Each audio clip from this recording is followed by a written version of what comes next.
گیا نا جی قیس جی بھائی؟ ماشاء جی اللہ جی ماشاء اللہ، ٹھیک. الحمدللہ رب العالمین والصلاۃ والسلام علی سید الانبیاء والمرسلین اما بعد فاعوذ باللہ من الشیطان الرجیم بسم اللہ الرحمن الرحیم. باب ما جاء ان عرفۃ کلھا موقف. باب اس بات پر ہے کہ جو عرفہ ہے، عرفات ہے، سارا موقف ہے، یعنی کہ آپ نے جو عصر ظہر سے لے کر مغرب تک آپ نے ٹھہرنا ہے. پورا عرفات جتنا بھی ایریا ہے وہ آپ کہیں بھی رہیں گے تو آپ کا فرض ادا ہو جائے گا. ٹھیک ہے جی. تو آپ کے علم میں ہے کہ ایک یہ فرض ہے عرفات میں ایک گھڑی رکنا کیا ہے، حج کے فرائض میں سے ہے. آپ علیہ السلام نے پھر اس کو فرمایا کہ تمام سارا عرفہ جو ہے نا وہ فرض ہے. ٹھیک ہے. اچھا وہ جبل رحمت بھی عرفات میں ہے نا؟ جی جی استاد جی محترم. ہاں. تو آپ میں سے کون خوش نصیب جس نے حج کیا ہے؟ ایسے خوش نصیب جس نے حج کیا ہو؟ نہیں. چلے تو ہم گئے تھے عمرے پر. اچھا ملک صاحب نے کیا. جی ماشاء اللہ. ملک صاحب آپ نے کیا ہوا ہے حج؟ جی الحمدللہ. آپ نے پوچھنا نہیں تھا نا یہ چیز. چلے کوئی نہیں، یہ تو ایسی بات نہیں جو چھپنے والی ہے. خیر وہ پوچھنا بتانا یہ تھا، وہ جو ہے نا اپنا جبل رحمت، وہ جو جہاں وہ بڑا پتھر بھی لگا ہوا ہے، جی جی تو وہاں ہم جب عمرے کے لیے گئے نا تو وہاں پھر وہ زیارت کے لیے گئے. تو میں نے یہاں سے شوز لیے ہوئے تھے، وہ پہن کے اوپر گئے تھے. تو پراپر کوئی طریقہ نہیں پر چڑھنے کا، تو وہ تھوڑا دوسری طرف سے ہے. ہم سیدھے سے چلے گئے تو وہاں اوپر جال کے نا تو وہ لوگوں نے نام لکھے ہوئے تھے اس میں پتھر پہ. اچھا مجھے وہاں پتا چلا، میرا جو ساتھی تھا اس نے کہا وہی اس کو نا کالیں آ رہی تھی کہ ہمارا نام بھی نا یہ اس پتھر پہ لکھ لو. تو یہ کہ جس کا نام پتھر پہ لکھا جاتا ہے تو اس کی حاضری ہوتی ہے وہاں. یہ سنا ہے آپ نے؟ نہیں میں نے سنا. یہ عجیب سی بات ہے. میں نے وہاں جا کے دیکھا سنا. اس وقت اس کو گالیں آ رہی تھی گھر سے ارد گرد. اس نے جب بتایا نا کہ میں وہاں جبل رحمت پہ گیا ہوں اور وہاں پتھر کے قریب ہوں، تو کافی وہاں اچھا نام بھی لکھے ہوئے تھے کافی سارے.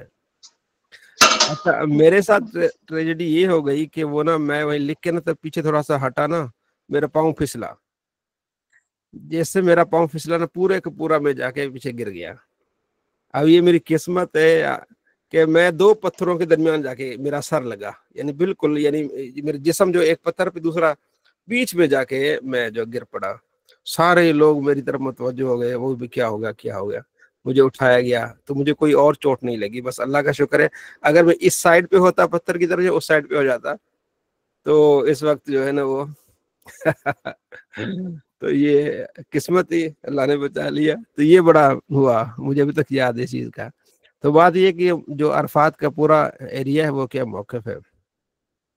حضرت جابر کہتے ہیں کہ آپ علیہ السلام نے فرمایا کہ نہر تو ہا ہونا و مینا کلھا منہر.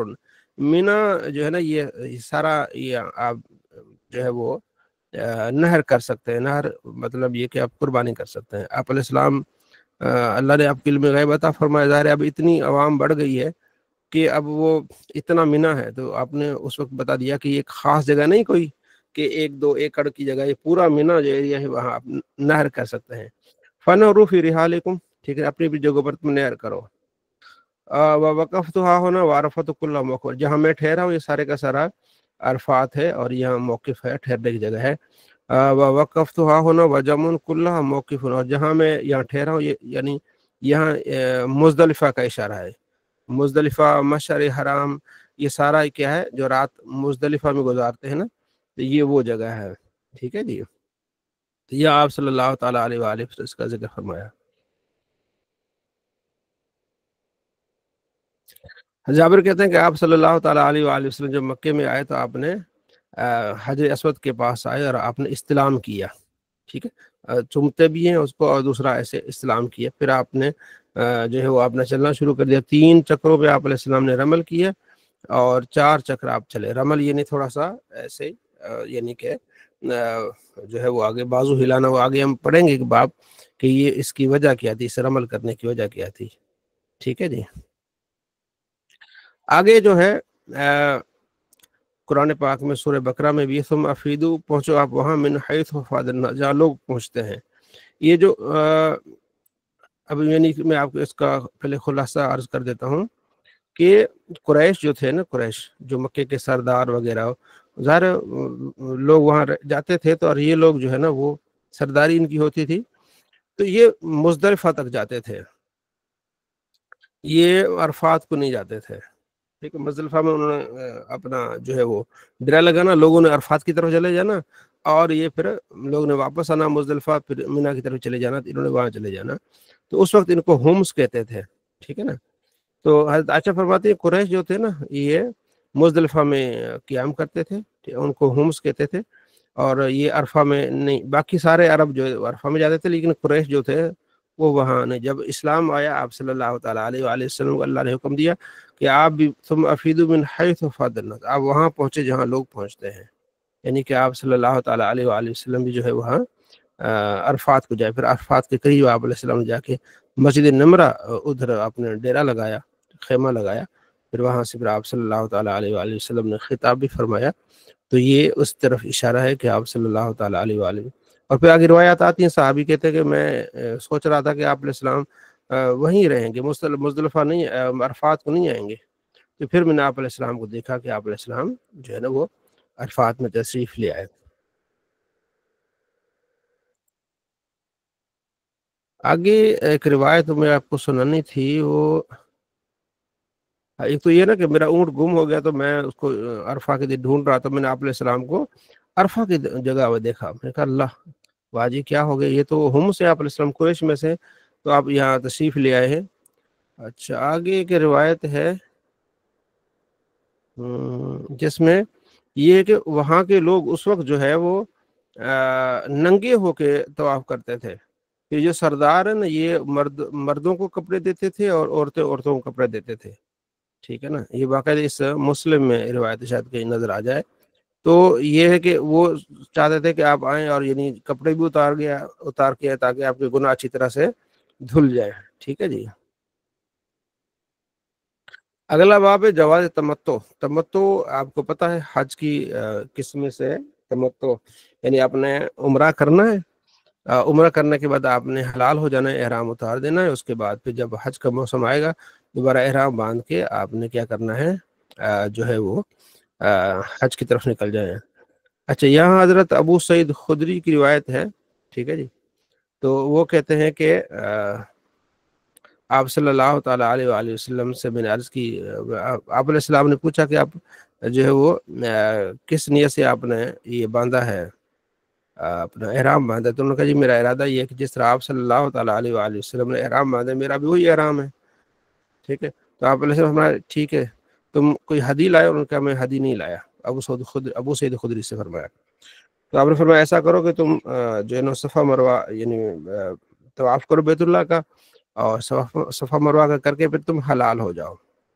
اب یہ محدثین کہتے ہیں کہ حضرت علی نے بھی ایسا ہی کیا تھا کہ حضرت علی رضی اللہ تعالیٰ عنہ جو ہے وہ جب یمن سے آئے تو آپ صلی اللہ تعالیٰ علیہ وآلہ وسلم نے ان سے پوچھا کہ آپ کس نیت سے آئے؟ تو انہوں نے کہا جی میری یہ نیت ہے کہ جو آپ صلی اللہ تعالیٰ علیہ وآلہ وسلم کی نیت ہوگی میری بھی وہی نیت ہوگی. تو آپ نے فرمایا ٹھیک ہے، میری نیت یہ ہے کہ میرے پاس ہدی ہے، قربانی ہے، تو لہٰذا میں عمرہ کروں گا، اس کے بعد میں نے حلال نہیں ہونا اور اسی احرام کے ساتھ میں نے حج کرنا ہے.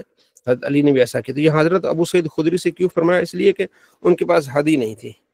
یہ بس اتنا فرق ہے کہ ان کے پاس ہدی نہیں تھی، قربانی نہیں تھی، اسی وجہ سے ان کو کہا گیا کہ آپ جو ہے وہ حلال ہو جائے. اگلا یہ باب ہے کہ جس کے پاس ہدی نہیں ہے، ٹھیک ہے، اب وہ کیا کرے گا؟ ہدی قربانی نہیں ہے، وہ کیا کرے گا؟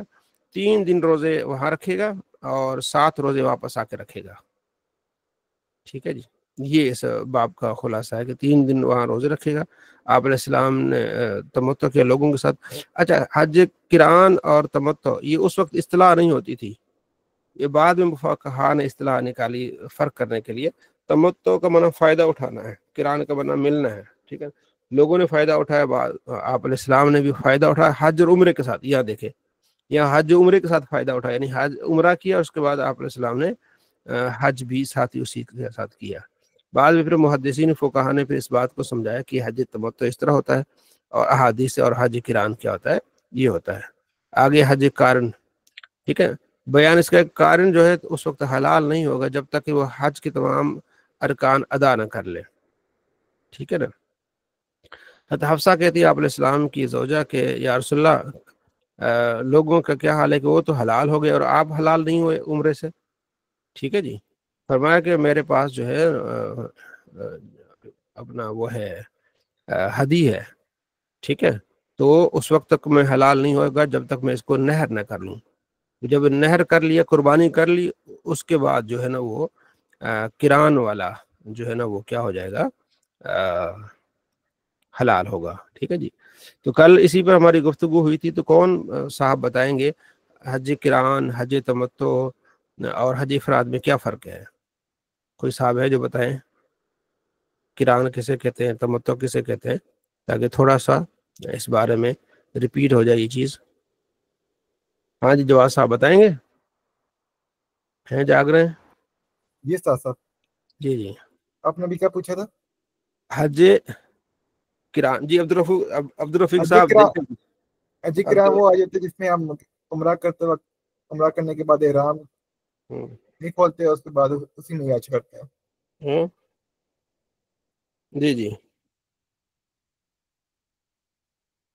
حج کران کس کو کہتے ہیں؟ حج کران اس حج کو کہتے ہیں جب ہم عمرہ کر کے اس کو وہی احرام نہیں کھولتے، اسی احرام میں ہم حج کر لیتے ہیں۔ حج کر، جی ٹھیک ہے ٹھیک ہے۔ اور حج تمتع؟ حج تمتع میں ہم احرام کھول لیتے ہیں، پھر بعد میں جب آپ حج کرنے جاتے ہیں تو احرام باندھ دیتے ہیں۔ باندھ دیتے ہیں، ٹھیک ہے۔ اور حج افراد؟ صرف حج کیا جاتا ہے اور اینڈ پہ جا کر عمرہ کیا۔ جی عبدالرفیق صاحب السلام علیکم۔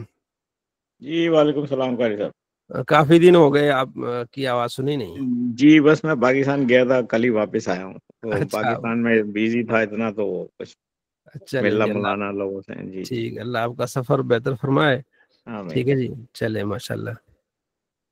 آپ کی غیر موجودگی میں ہمارے پاس ایک اور بھائی ہے کراچی کے، تو ہم اسی بہانے کراچی کو یاد کر لیتے ہیں۔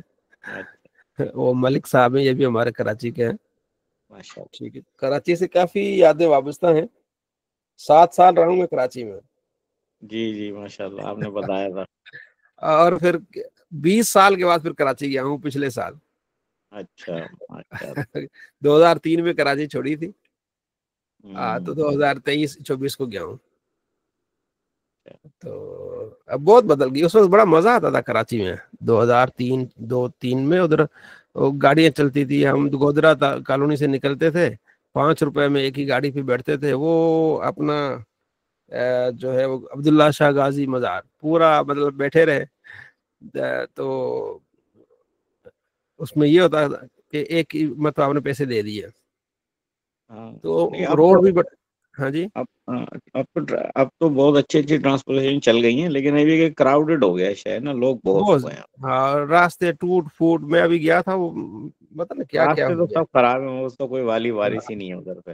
تو اس وقت بڑے صاف ستھرے راستے ہوتے تھے، میں دیکھو جو 7 سال میں رہا ہوں، 3 مدرسوں میں نے پڑھایا اس وقت، 4 مدرسوں میں 7 سالوں میں، 4 نہیں، ایک دار اسلامی کا مدرسہ ہے، اس میں پڑھا، 1997 میں گیا تھا میں کراچی، 1 سال وہاں پڑھا، پھر 1 سال میں پڑھا ہوں جامعہ اپنا دارالعلوم نعیمیہ مفتی منیب الرحمان صاحب کا، 1 سال میں نے وہاں پڑھا، حفظ کو دہرایا۔ اچھا، پھر 2 سال میں نے پڑھا اپنا جو ہے وہ تجوید القرآن کارساز میں، یہ پھر تیسرا مدرسہ ہو گیا۔ پھر چوتھا مدرسہ جو ہے میں نے وہ 3 سال پڑھا ندرۃ العلوم، ٹھیک ہے، یہ رنچھول لائن میں۔ یہ 4 مدرسوں میں نے پڑھا ہے۔ 5واں مدرسہ تھوڑا بہت 2-4 دن ہی گیا ہوں، شمس العلوم ناظم آباد میں ہے، تو وہ پڑھنے گیا تھا، تو پتہ چلا کہ استاد صاحب جن کے پاس پڑھنا ہے وہ جو ہے وہ کارساز چلے گئے، پھر وہاں چلا گیا تھا۔ 3-4 سالوں میں پھر کافی دوستوں سے آنا جانا، کافی تو اس وقت کراچی صاف ستھری تھی نہیں بنسبت اس آج وقت کی۔ تو بہت اچھا تھا، آج تو ہاں شہر بہت بڑا ہو گیا ہے، صفائی ہاں ستھرائی نہیں ہے، نظام ہاں ختم ہو گیا، یو سی ہاں، نہیں ہے، بس وہاں اللہ رحم کرے۔ وہ چلتی تھی W11 چلتی تھی، بڑا اس کا وہ ہوتا تھا۔ چلیں جی، ہاں، ٹھیک ہو گیا جی۔ ارسلان صاحب، استاد صاحب معذرت میں ٹاپک سے تھوڑا ہٹ رہا ہوں، تو آپ ظاہر ہے مطلب کراچی ایک ماشاءاللہ بہت بڑی اور بڑی حسل بسل والی شہر ہے. جی پھر جب آپ ادھر فیصل آباد آ گئے ایک دم چینج تبدیلی نہیں لگی آپ کو زندگی میں کہ ٹھہراؤ آ جاتا ہے جس طرح؟ ٹھہرا ہوا جاتا ہے. تو ایک تو میری خواہش تھی، پتہ نہیں اللہ جانے کیسا، جب میں کراچی ہوتا تھا تو چونکہ میری پیدائش سندھ کی ہے تو پنجاب کے جو دوست آتے تھے تو میری بھی خواہش تھی کہ یار پنجاب کے کسی گاؤں میں رہوں جا کے نا. وہ پھر وہ پیڑے لے آتے تھے، کچھ چیزیں کھانے کی، وہ اس طرح چیزیں نا بڑے بڑے وہ بنا کے آتے تھے. وہ کیا سردیوں میں بناتے پنجاب میں، وہ گھی ڈال کے اور اس میں کچھ چیزیں بنا، سردی میں پجیری بھی ہوتی تھی، ایک اور بھی گول لڈو ٹائپ ہوتا ہے، یاد نہیں کسی کو، لڈو ٹائپ ہوتا ہے، اس میں گھی سے بنا کے نا وہ رکھ لیتے ہیں 3-4 دن اس میں. جی استاد صاحب اس کا نام نہیں بس ذہن میں آ رہا. ہاں السی کے لڈو کو کیا ہوتا ہے؟ ہاں جی السی کے ہمارے لڈو گھر میں بنتی ہوتی ہے کبھی کبھار. ہاں پنی پینی. تو میری خواہش ہوتی تھی کہ یار نا پنجاب کی کسی گاؤں میں رہوں یار جائیں. اچھا میری عادت یہ ہوتی تھی کراچی میں کہ میں باڈی بلڈنگ بھی کرتا تھا، تو میں صبح اٹھتا تھا اور کراچی والے سارے لوگ سوئے ہوتے تھے، تو میں صبح جا کے پریکٹس کر کے آنی، تھوڑا سا ورزش کر کے آنی. تو میں چاہتا تھا یار اتنے آلسی نہیں ہونا چاہیے. کراچی میں یہ دیکھے آلسیت بہت زیادہ ہے. اس وقت جب میں پڑھتا تھا 2097 98 2001 میں پھر میں درس نظامی شروع کی. پہلا سال تجوید پڑھا، پھر 2 سال 1 سال قرآن پاک کو جو ہے ریوائز کیا. اندرونی سندھ میں میں نے قرآن پاک حفظ کیا تھا. 2001 2 3 میں پھر میں نے جامعہ ندوالعلوم پڑھا. اس وقت یہ بڑی یہ ایم کیو ایم کی یہ اسٹرائک ہوتی رہتی تھی، وہ آئے دن چھٹیاں ہوتی. تو میں اس چیز سے نا بڑا وہ ہوتا تھا کہ یار یہ نہیں ہونا چاہیے، تعلیم میں خلل نہیں ہونا چاہیے. خیر تو مطلب یہ کہ بڑا فرق جو ایک تو وہ پولوشن بہت تھا، یہ کراچی میں میں نے دیکھا ہے پولوشن بہت تھا. تو یہاں جو پنجاب میں یہ نہیں ہے، صفائی ستھرا اس لحاظ سے کہ ہوا صاف یہ ہو. اچھا میرے اندر جو سب سے بڑی تبدیلی یہ آئی ہے جو مجھے ہے کہ میں نے پوری زندگی جو وہاں جو ہے نا لسی نہیں پی تھی بچپن سے، اور نہ میں نے کبھی دہی کھایا تھا وہاں. چونکہ وہاں جو دہی اور لسی بنتا تھا، لسی وہ کڑھائی میں ہوتا تھا، تو اس میں مجھے اس سے نا وہ بو سی آتی تھی. یہاں پنجاب کی لسی کچھ اور طرح سے بنی، پھر انہوں نے مشینوں سے بناتے تھے جو اپنا ہے یہاں. اور پھر دہی بھی یہاں، تو دہی بھی یہاں کھانا شروع کیا، لسی بھی کھانا شروع کیا. اور مجھے سب سے زیادہ پرابلم تھی قطروں کی، پیشاب کے قطروں کی. تو میں نے امامت نہیں کی تھی، نہ کراچی میں امامت کرتا تھا نہ کہیں اور جگہ. مجھے بہت زیادہ ٹینشن ہوتی تھی، تراویح پڑھانا میرے لیے بہت مشکل ہوتا تھا قطروں کا. تو یہ پنجاب میں آنے سے یہ میرا مسئلہ حل ہوا، یہاں دیسی کھانا کچھ یہ وہ. تو پھر یہ میں ادھر 2 سال 1 سال ہی پڑھا جامعہ قادریہ میں. تو وہاں پھر مجھے فون آیا کہ آپ نا، کیونکہ وہاں پھر جو لنگر کھانا ہوتا تھا اس پہ میں خدمت کرتا تھا، ان کو روٹیاں کھلانا یہ وہ. تو کہا کہ فلاں جگہ آپ جو ہے نا آپ نے گاؤں ہے تو وہاں آپ نے جمعہ پڑھانا ہے. تو میں پھر جمعہ پڑھانے آیا، تو تقریباً کوئی 30 کلومیٹر دور ہے، ہاں 25 سے 30 کلومیٹر دور ہے مدرسہ اور یہ گاؤں. میں نے کہا میں سندھ سے بھی پڑھنے کے لیے آیا ہوں، یہ تو بہت دور ہے. تو گاؤں والے نے کہا جی کوئی نہیں، آپ ظہر نہ آئے، آپ عصر کے ٹائم آئے. تو پھر آہستہ آہستہ پھر میں نے کہا چلو ٹھیک ہے، اس حساب سے کرتے کرتے کرتے. تو جہاں تک تعلیم کی بات ہے وہ پنجاب کی تعلیم اچھی ہے، ٹھیک ہے. ایک تو یہ بڑا یہ ہے، یعنی اسلامی تعلیم بھی اور دوسری تعلیم بھی. سندھ میں چونکہ میں رہا ہوں سندھ، تو وہاں تعلیم کا اندرونی سندھ تو کوئی کھاتا نہیں ہے نا، ٹھیک ہے جی. تو اب دوسرا یہ کہ یہاں پنجاب میں یہ کہ جو محنت کرتا ہے اس کو محنت کا صلہ ملتا ہے. مثلا میرے سامنے کئی مثالیں موجود ہیں، میرے کئی دوست ہیں جنہوں نے محنت کی، ان کو بغیر کسی سفارش کی نوکریاں مل گئی ہیں، بغیر کسی سفارش کے. اور یہ آپ سندھ میں تصور بھی نہیں کر سکتے کہ آپ بغیر سفارش کے آپ جو ہے وہ ٹیچر بن جائیں، یا بغیر سفارش کے آپ جو ہے وہ پولیس مین نکل جائیں کہیں اور جگہ. یہ میں نے تو یہاں یہ پنجاب میں یہ دیکھا ہے کہ جو ہے نا وہ یہ چیز ہے. دوسرا پنجاب میں لسانیت نہیں ہے، کیونکہ وجہ اس کی یہ کہ پنجاب وہاں سندھ کو جاتے ہیں تو وہاں پھر مکس لوگ ہوتے ہیں. تو سندھ سے ادھر آنا شاید ہی کوئی 1-2 ایسا کوئی کیس ہوا ہوگا کہ بھائی سندھ والا بندہ جو ہے پنجاب آئے. یہ شاید مجھے تو ابھی تک ایسا کوئی نہیں لگا. شاید ہوں گے جو سندھ کا بندہ جو پنجاب میں رہے. تو یہاں میں جہاں بھی رہتا ہوں مجھے وہ اپنا سمجھتے ہیں، کبھی کوئی فرق نہیں کیا. تو اس لیے بڑا مجھے اس کا فائدہ ہو یہاں، اور مطلب بچوں کے لیے بھی، رہائش کے لیے بھی. اور یہاں جو لوگ ہیں تھوڑا زیادہ اندرونی سندھ سے یہاں زیادہ پڑھے لکھے ہیں، اور یہاں کے جو علماء ہیں وہ زیادہ ایجوکیٹڈ ہیں. یہاں جو بھی مطلب ترقی زیادہ ہوتی ہے. آپ یہ سوچ نہیں سکتے میرے خیال میں کہ سندھ میں کوئی امام صاحب ہو، اس کے پاس گاڑی ہو یا اس کے پاس اس طرح ہو، تو ایسا مشکل. میں نے الحمدللہ یہاں گاڑی بھی رکھی ہوئی ہے، میرا ایک پلاٹ بھی ہے، مکان بن رہا ہے. تو کافی یہاں ترقی کے کافی مراحل ہیں، اس طرح کی چیزیں. ٹھیک ہے جی. تو مجھے تو اچھا لگا، خاص طور پر فیصل آباد. یہاں لوگوں میں جو ہے نا، فیصل آباد میں لوگوں کی وہ ہے نا سینس آف ہیومر، وہ بڑی اچھی ہے.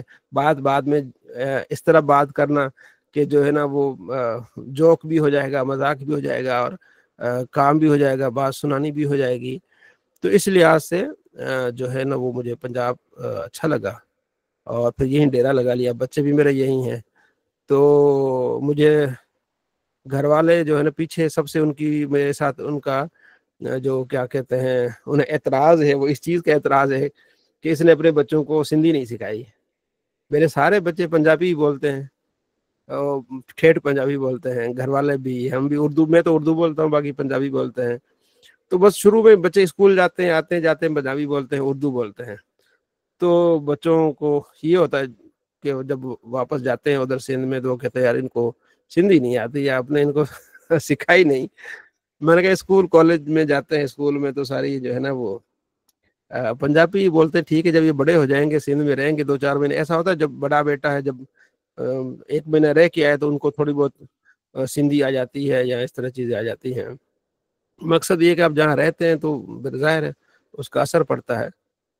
تو اب بڑا فرق پڑتا ہے جب آپ باہر نکلتے ہیں نا. تو مطلب اب میں یہاں نکلا ہوں گا، اگر کوئی بندہ مزید باہر نکلے گا، یعنی ملائیشیا چلا جائے، UK چلا جائے، USA چلا جائے، تو مزید اس چیز کا فائدہ ہوتا ہے، فرق پڑتا ہے. تو یہ چیزیں مطلب ہیں. یہاں تعلیم اچھی ہے، لوگ بچوں کو پڑھانے کے لیے اپنے جائیداد بھی بیچ دیتے ہیں، سفر کرتے ہیں، اپنے شہروں میں منتقل ہو جاتے ہیں. تو وہاں ایسا نہیں، وہاں بچوں پر اتنی تعلیم نہیں ہوتی، نہ ایجوکیشن میں بھی اتنا وہ نہیں ہے. یہاں لوگوں میں شعور ہے. ٹھیک ہے جی. شعور مثلا اس طرح، یہ نہیں کہ بھٹو زندہ ہے، ایسا نہیں ہے. جس نے بھی الیکشن کے لیے ووٹ لینے آنا ہے، ان لوگوں نے ان سے کام لینا ہے. یہ ان میں ہے، کام لینا ہے انہوں نے.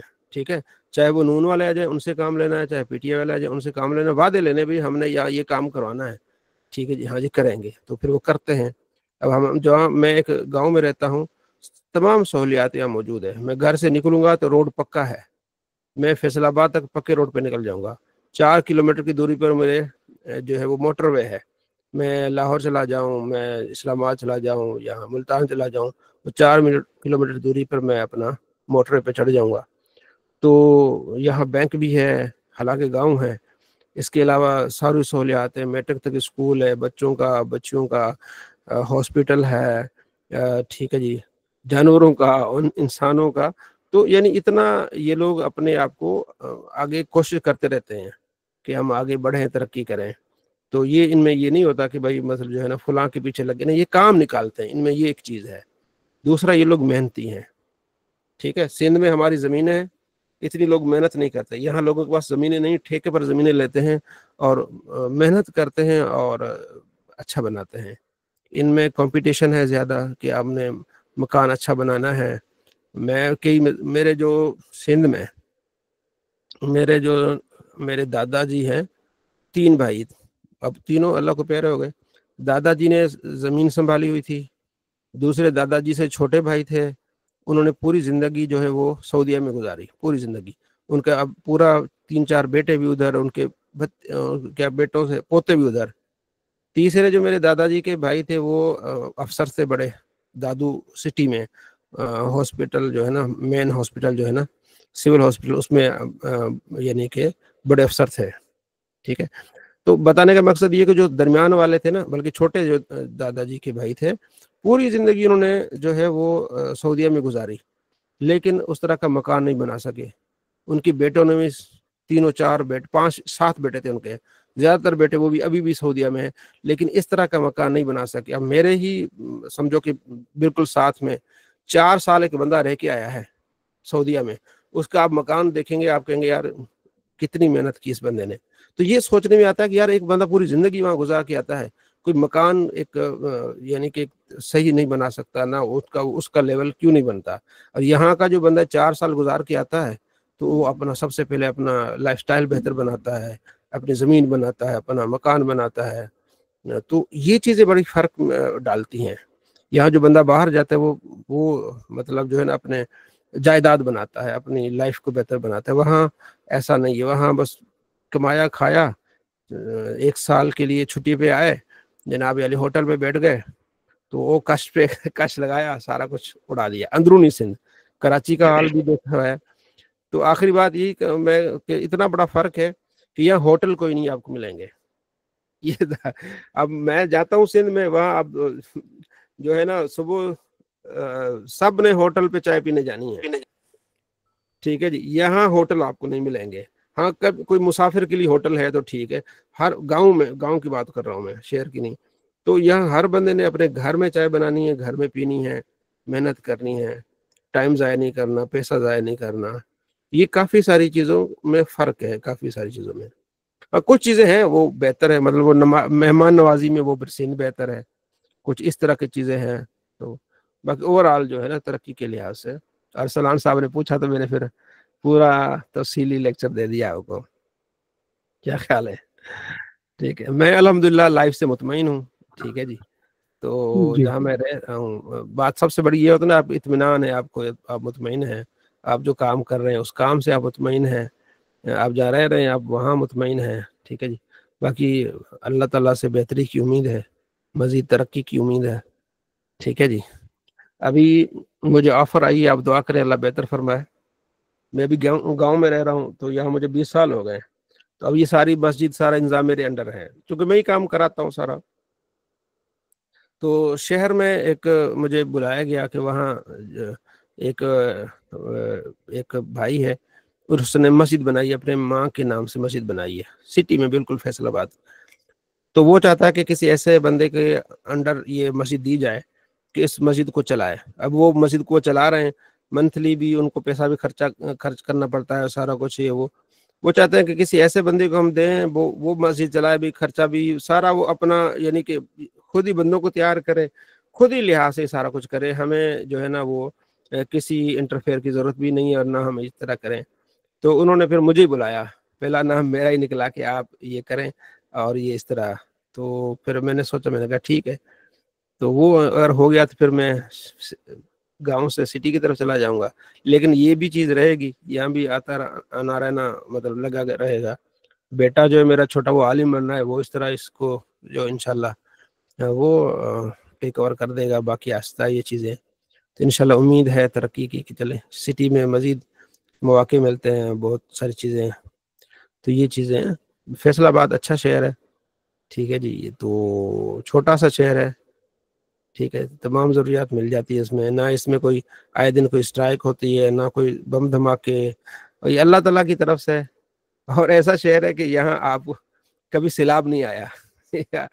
تو یہاں ان چیزوں نہ سیلاب، نہ اللہ کے کرم سے کبھی کوئی کیا کہتے ہیں اس کو زلزلہ، نہ اس طرح کا اٹیکنگ. یہ ایسا بیچ میں ایسا شہر ہے، ٹھیک ہے جی. ان چیزوں سے اللہ نے اس کو محفوظ رکھا ہے، یہ قدرت کی بات ہے. تو یہ چیزیں بڑی ہیں. چلیں جی، یہ آپ کے بعد ساتھ. تو یہ بات حج افراد. اور پھر آپ کا ارسلان صاحب، آپ کا کون سا ہے ادھر پنجاب میں؟ جی میں لاہور سے. ہاں لاہور سے. میں لاہور میں ہی رہا ہوں. لاہور بہت گنجان شہر ہے، بہت گنجان شہر ہے. پھر میں کچھ عرصہ فیصل آباد میں یونیورسٹی میں پڑھا تھا. ہاں اچھا. زرعی یونیورسٹی میں، تو میں وہاں پر رہا تھا.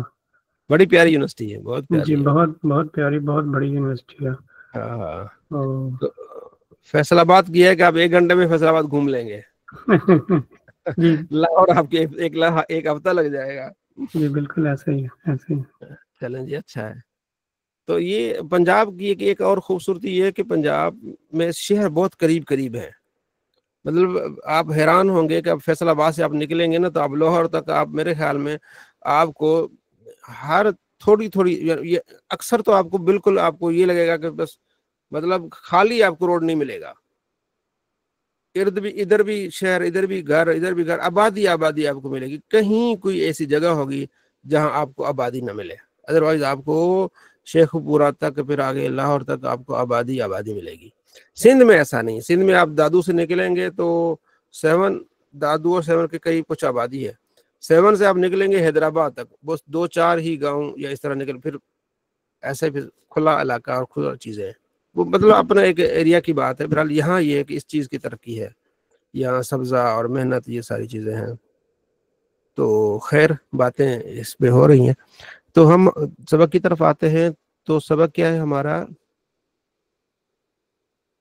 باب ما یلزم من احرم بالحج ثم قادم مکہ من الطواف والسعی، ٹھیک ہے، یہ لازم ہے کہ حج کا احرام، ٹھیک ہے، اور جب مکے میں آئے طواف اور سعی کے لیے، ٹھیک ہے جی۔ اچھا، اسے کہتے ہیں قدوم، طواف قدوم۔ میرا ایک اس میں ایک میرے ذہن میں ہے، کبھی آپ کہ ایک ٹاپک ہے میرے ذہن میں کہ وہ معاملات جس میں صحابہ کا اختلاف رہا ہے وہ نا ایک آرٹیکل کی شکل میں ہو جائے۔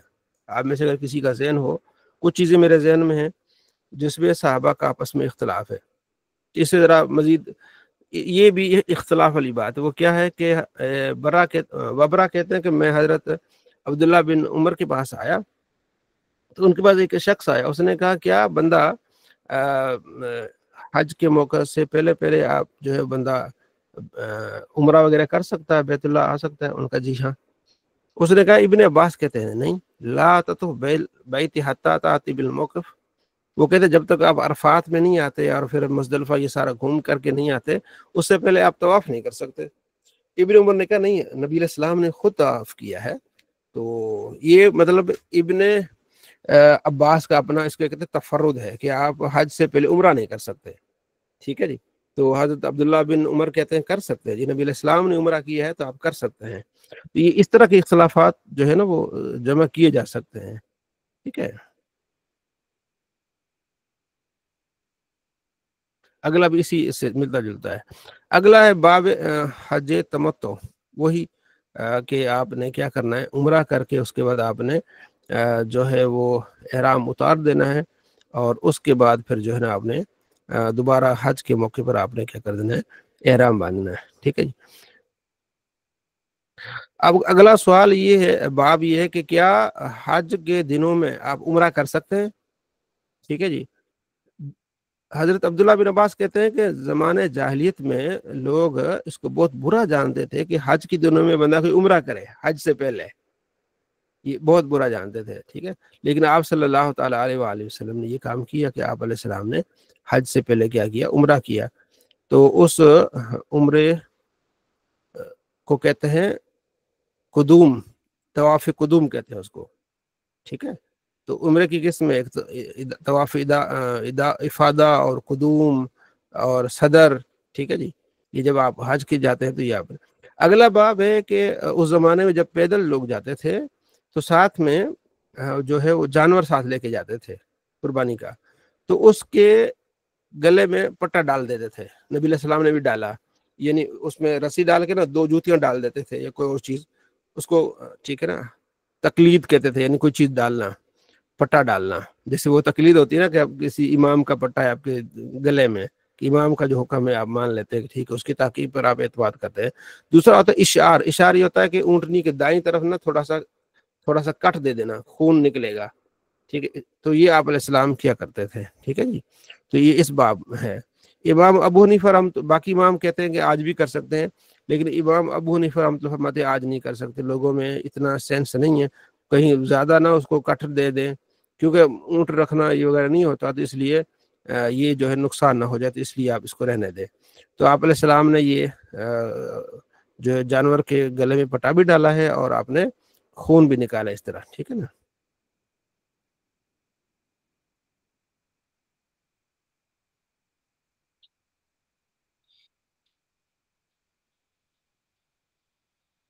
اگلا باب یہ ہے کہ آپ نے جب عمرہ کرنا ہے اس کے بعد آپ نے بال چھوٹے کرانے ہیں، تقصیر کرانی ہے یا ٹرینڈ کرانی ہے، حلق کرانی ہے. حضرت امیر معاویہ کہتے تھے کہ میں تمہیں بتاؤں کہ میں نے نبی علیہ السلام کا خود آپ علیہ السلام کے بال کاٹے ہیں سر کے. ٹھیک ہے جی.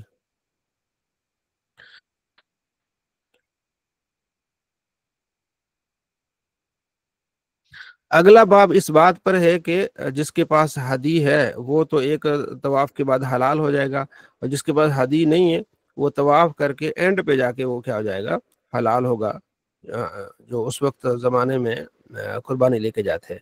اگلا باب یہ کہ آپ علیہ السلام نے کتنے عمرے کیے ہیں. ٹھیک ہے جی. اس بارے میں یہ کہ آپ علیہ السلام نے 4 عمرے کی ہیں، اور 3 عمرے تو آپ علیہ السلام نے ذی قعدہ کے مہینے میں کیے، اور 1 عمرہ جو ہے آپ علیہ السلام نے حج کے مہینے میں کیا، جو حج والا عمرہ. تو باقی اس کی آگے یہ پوری تفصیل ہے. ٹھیک ہے. 4 عمرے آپ علیہ السلام نے کیے ہیں. اگلا باب یہ کہ رمضان میں عمرے کا کیا ثواب ہے. تو آپ صلی اللہ تعالیٰ علیہ وآلہ وسلم فرماتے ہیں فَإِنَّ عُمْرَةً فِيهِ تَعْدِلُ حَجَّةً. ٹھیک ہے. رمضان میں عمرہ جو ہے حج کی برابر ہے، اتنا اس کا ثواب ہے. ایک فیمیل تھی، اس نے سوالات کیے کہ میرے ماں منع کان توجی مانا، اس طرح یعنی کہ میرے شوہر بھی ادھر گئے ہوئے ہیں، حج پر گئے ہیں، اب میں جانا چاہتی ہوں، تو اب وہ ہے نہیں میرے پاس، ایک سواری ہے، باقی وہ 2 سوارے لے گئے ہیں، ایک جو سواری ہے وہ بھی اس پر بھی پانی وغیرہ لانا ہوتا ہے، اس طرح کیا جائے. فرمایا صبر کرو، جب عمرہ رمضان آئے تو پھر آپ نے رمضان میں عمرہ کرنا ہے، اور رمضان کا عمرہ جو ہے حج کی برابر ہے. ٹھیک ہے. اب دیکھا ماشاءاللہ اب رمضان میں جو ہے نا حرمین میں بہت کثرت رہتی ہے. ٹھیک ہے جی. اگلا باب یہ کہ آپ علیہ السلام جب پیدل جاتے تھے تو کس طرح آپ علیہ السلام مکے میں داخل ہوتے تھے. تو آپ علیہ السلام مکے کی جو اوپر والی سائڈ سے آپ داخل ہوتے تھے، اور نیچے والی سائڈ سے آپ جب واپس آنا ہوتا تھا تو وہاں آپ صلی اللہ تعالیٰ علیہ وآلہ وسلم جو نکلتے تھے. اب ہمارے لیے تو مشکل ہے کیونکہ ہم تو وہاں جو راستے ہیں اسی حساب سے جائیں گے، اور میرا خیال ہے ان لوگوں نے راستہ بھی اس طرح کا بنایا ہوا ہے. جہاں تک میں گیا ہوں، ہم جب داخل ہوئے مکے میں تو اوپر والی سائڈ پہ داخل ہوئے. ایسا ہی ہو ویسے بھائی؟ اور ہاں بلکہ پتہ نہیں کیوں کیا مختلف راستے ہیں نا، آپ ہاں کس ہاں راستے سے گئے ہیں؟ مجھے ایسا لگ رہا ہے جیسے ہم جو ہجرا روڈ اور ابراہیم خلیل روڈ وہاں سے کوئی ادھر سے آئے ہیں، انٹر ہوئے ہیں نا باہرلی سائڈ پہ. تو اب اس میں پتہ نہیں اللہ. مختلف ہے کیونکہ اب کون سی آپ طرف سے آ رہے ہیں نا، ہم لوگ بھی مختلف جگہوں سے جاتے ہیں، ہاں جاتے ہم رہے ہاں تو ظاہر ہے، ہاں جو ہوں گے اپنا جدے والے ہوں گے وہ دوسری اس سائڈ پہ آئیں گے، جو ظاہر مدینے والے ہوں گے وہ پھر دوسری سائڈ پہ ہوں گے. ٹھیک ہے جی. تو جو کہ پیدل چلتے تھے آپ علیہ السلام، تو آپ کوشش کرتے تھے کہ یوں جا کے پہلے آپ علیہ السلام جو ہے اوپر والی سائڈ پہ آپ علیہ السلام داخل ہوں، اور جب نکلے تو نیچے والی سائڈ پہ نکل جائے. اور پھر آپ صلی اللہ تعالیٰ علیہ وآلہ وسلم مکے میں داخل ہونے سے پہلے ذی طوا جو جگہ تھی وہاں آپ علیہ السلام رات گزارتے تھے. رات گزار کے صبح غسل وغیرہ کر کے فریش ہو کے پھر اب جو ہے نا صبح، ٹھیک ہے، صبح کے ٹائم یعنی سمجھو کہ 7-8 بجے جب سورج نکلنے کے 10 آدھا پونے گھنٹے کے بعد پھر آپ وہاں مکے میں فریش ہو کے پہنچ جاتے. وہاں آپ علیہ السلام جو ہے وہ عمرہ کرتے تھے. یہ بھی آپ صلی اللہ تعالیٰ علیہ وآلہ وسلم کا طریقہ کار ہے.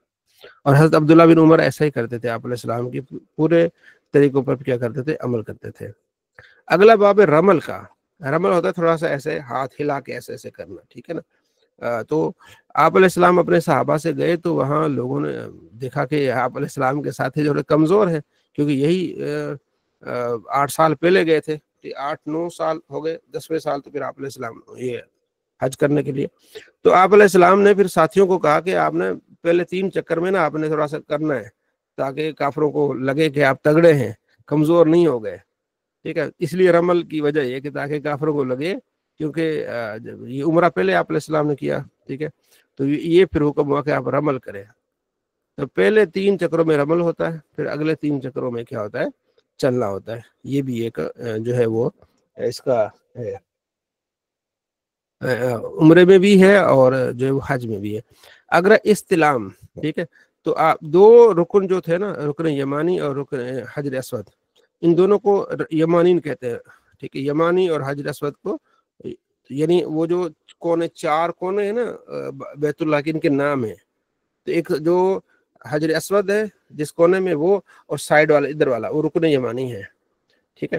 تو حجر اسود کو تو چومنا ہے، تو رکن یمانی کی تعظیم کرنی ہے، تو اس میں یہ ہے کہ جب آپ یہ حجر اسود، پھر ادھر رکن شامی عراقی، پھر رکن یمانی کی طرف جائیں گے نا، تو وہاں پھر آپ علیہ السلام زیادہ ربنا آتنا فی الدنیا حسنۃ وفی الآخرۃ حسنۃ وقنا عذاب النار یہ پڑھتے تھے، اور یہ یعنی بار بار پڑھتے تھے، پھر حجر اسود کے قریب آتے اس کو آپ چوم لیتے ہیں۔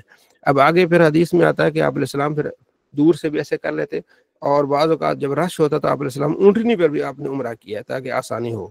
ظاہر اس وقت یہ سارا پہاڑی ایریا تھا، تو آپ صلی اللہ تعالیٰ علیہ وآلہ وسلم اونٹنی پر بھی آپ علیہ السلام نے اس طرح طواف کیا ہے بیت اللہ شریف کا، ٹھیک ہے۔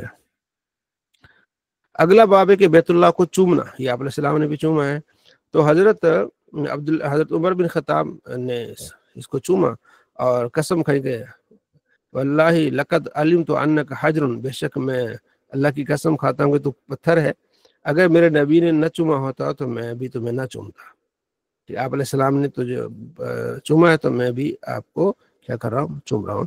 پھر آپ علیہ السلام فرماتے ہیں کہ یہ جنتی پتھر ہے، وہاں سے بالکل سفید ہو کے آیا تھا، تو لوگوں نے چوم چوم کے اپنے گناہ جو اس پہ ڈال دیے وہ سیاہ ہو گیا ہے۔ یہ بھی ترمذی شریف میں اور دیگر جو ہے وہ روایت میں آتا ہے، تو یہ بھی بڑی خوش نصیبی ہے، لیکن اس وقت چومنا بہت مشکل ہے، بہت مشکل ہے، تو اب نہیں چوما جا سکتا، یہ مستحب ہے چومنا، ٹھیک ہے نا۔ تو آپ استلام کر لیں دور سے، فیمیل تو بالکل نہیں کر سکتی نا، ہاں اگر آپ کی کوئی قسمت ہے وہاں کوئی ایسا ہو گیا کہ بہت زیادہ بارش ہو یا کوئی گرمی ہو، لوگ تھوڑے ہوں، تو پھر تو آپ کر سکتے ہیں، ادروائز عام طور روٹین پہ آپ جائیں گے تو آپ کی جان نکل جائے گی، بہت رش ہوتا ہے وہاں، بڑے بڑے حبشی ہوتے ہیں، ایسے کوہنیاں مارتے ہیں کہ اگلے کی بندی کی جان نکل جائے۔ جی ارسلان صاحب۔ جی دوسرا یہ تھا کہ اس کو کہتے ہیں کہ خوشبو بھی کافی زیادہ لگی ہوتی ہے، ہاں جی، تو خوشبو کافی زیادہ لگی ہوتی ہے اس کو، ہاں یہ بھی احرام کی حالت میں ذرا احتیاط، کیونکہ ہمارے یہاں خوشبو نہیں لگانی ہوتی۔ تو میری ادھر ایک عالم صاحب آئے ہوئے تھے، انہوں نے تقریر کی جی حجر اسود، یہ حدیث بیان کی نا کہ حضرت ادوس ہے، تو پھر اس نے بیان کیا جی جس نے حجر اسود کو نہیں چوما تو اس کا حج نہیں ہوگا۔ بعد میں نے ان سے گزارش کی حضور ایسا نہ کریں، ٹھیک ہے، یہ تو استلام کرنا مستحب ہے، یہاں سنت نبی علیہ السلام نے چوما ہے، فرض واجب نہیں ہے۔ تو آپ نے یہ جب بات بتائی ہے تو اگلا بندہ جس نے 2.5 لاکھ تو صرف یہ ٹکٹ کے لگائے ہیں، باقی 1.5-2 لاکھ کا تو اس کا ایسے خرچہ ہو جائے گا، تو وہ کہے گا یار 4 لاکھ میں نے عمرے کے لیے کیا تو اس کے بغیر تو میرا عمرہ نہیں ہوگا، تو آپ نے تو اس کو مار دیا کہ آپ گلی گلی آپ جو ہے نا وہ آپ تبلیغ کرتے ہیں، لہٰذا مہربانی کریں اس طرح کے مسائل نہ بتائیں ان کو، عشق میں آپ کہاں لے جاتے ہیں کہ جس نے جو ہے وہ حجر اسود کو نہ چوما اس کا عمرہ نہیں، اس کا حج نہیں۔ میں نے کہا یہ تو معاملات میں ایسا نہیں ہے، تو کافی پھر میرے سے انہوں نے بحث کی۔ یہ بہت اہم ہے جو واعظین ہے کہ وہ علم کے لحاظ سے بتائیں، ایسا نہ ہو کہ یہ ایسا معاملہ ہو جائے۔ حضرت عبداللہ بن عباس کہتے ہیں کہ آپ علیہ السلام نے حجۃ الوداع کے موقع پر آپ نے اونٹنی پر آپ نے جو ہے نا وہ بیٹھ کے آپ علیہ السلام نے طواف کیا، پھر آپ نے اونٹنی کی جو رسی تھی اس کو، یعنی جو لکڑی تھی اس کی طرف اشارہ کرتے پھر اس کو آپ چوم لیتے ہیں، ٹھیک ہے جی۔ تو یہ بھی ایک طریقہ ہے کہ جب زیادہ رش ہو، اس وقت ظاہر ہے رش زیادہ تھا، صحابہ کرام تھے، پھر تو آپ علیہ السلام نے پھر یہ بتایا، ٹھیک ہے جی۔ اب اسی فعل آپ علیہ السلام کے عمل سے پھر آسانی ہو جاتی ہے، ٹھیک ہے جی۔ اب جو ہے وہ طواف کے لیے کافی وہاں انہوں نے الیکٹرک چیئر بھی لگائی ہوئی ہے، صفا مروہ پہ بھی لگائی ہوئی ہیں، تو جو ہیں معذور ان کے لیے کیا ہو جاتی ہے، آسانی ہو جاتی ہے، ٹھیک ہے۔ آگے صحیح کرنا، صفا مروہ کے درمیان کیا کرنا، صحیح کرنا، یہ لازمی ہے، یہ واجب ہے، رکن ہے، صحیح کرنا، اس کے بغیر نہ آپ کا عمرہ ہوگا نہ اس کے بغیر آپ کا حج ہوگا، صحیح کرنا، ٹھیک ہے۔ تو اس میں یہ کہ آپ صفا سے مروہ، مروہ سے صفا، بیچ میں 2 لائٹیں لگی ہوئی ہیں گرین، وہاں سے آپ کو کیا کرنا ہوتا ہے، بھاگنا ہوتا ہے بیچ میں، ٹھیک ہے، بڑا مزہ آتا ہے، تو بڑا واحد لطف آتا ہے۔ تو یہ ساری باتیں جو کر رہے ہیں ہم لوگ، تو جس نے دیکھا ہے تو اس کو تو سارا نظر آئے گا کہ کس طرح کرنا ہے، جس نے نہیں دیکھا تو اس کے لیے تھوڑا سا بورنگ ہوگی، اس طرح کیا ہے یار۔ تو اللہ ہم سب کو لے جائے، تو سب کوشش کریں، اگر اللہ نے ہمت دی ضرور ایک مرتبہ ہو کے آئیں، دیکھیں، ٹھیک ہے نا، یہ بہت بڑی سعادت کی بات ہے، تو کوشش کریں، اللہ نے توفیق دی ہے تو آپ ضرور عمرہ کریں۔